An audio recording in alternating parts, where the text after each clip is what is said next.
Hello everyone, Roger again. And here is my choice of 10 items for you, the aquarium hobbyist, to not waste your money on. Number one is the inline heater. What you're going to have here is hot spots and cold spots throughout the tank. It's a good idea in theory, but these just don't work right. The idea is that you pump water through a tube, and that tube contains the heater. That's where the water is heated. Just doesn't work.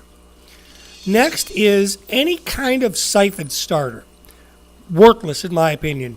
Just fill the hose up with water, keep the siphon end higher than the discharge end, and you don't have any problem here. And if you got that much of an aversion of water, then you shouldn't be in this hobby. Algae control treatments. Do a couple water changes, stay up on your maintenance, clean the algae inside the glass, and you're not going to have any problem. Algae is usually caused by bad conditions in your tank, so keep the conditions under control, and you're not going to have any trouble with algae. If you're too close to a window, that's a different story. 7-day feeders or vacation feeders. Come on.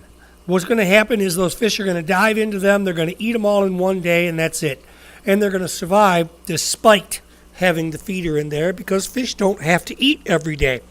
What you can do is make sure you feed them every day leading up to your vacation, and then they'll be fine. Any color-enhancing pellets, they just don't work. I've done control experiments on this at the university level. They just don't work like they say.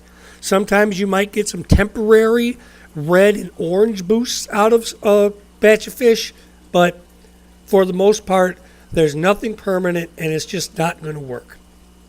The next one's a little more controversial, egg tumblers.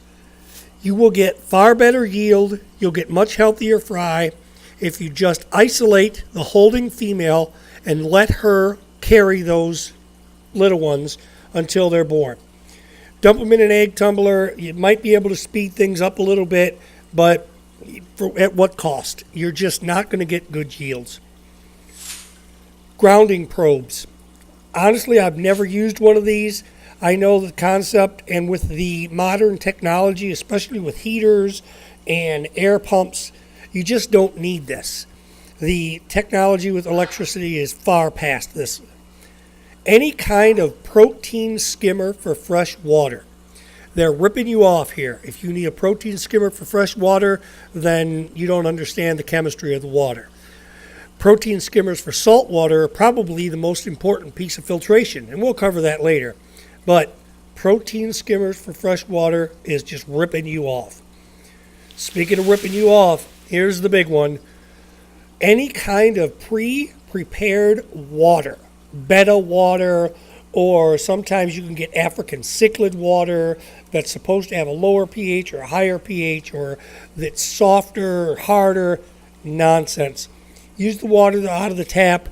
If you have to buffer the water, maybe.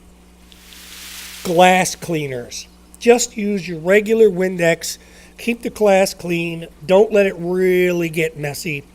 If you do have a really bad, hard water stain, there's so many other glass cleaners on the market, on the shelf at Lowe's, or even your grocery store that work better than these. So you really don't need any kind of specialized glass cleaner. Thank you.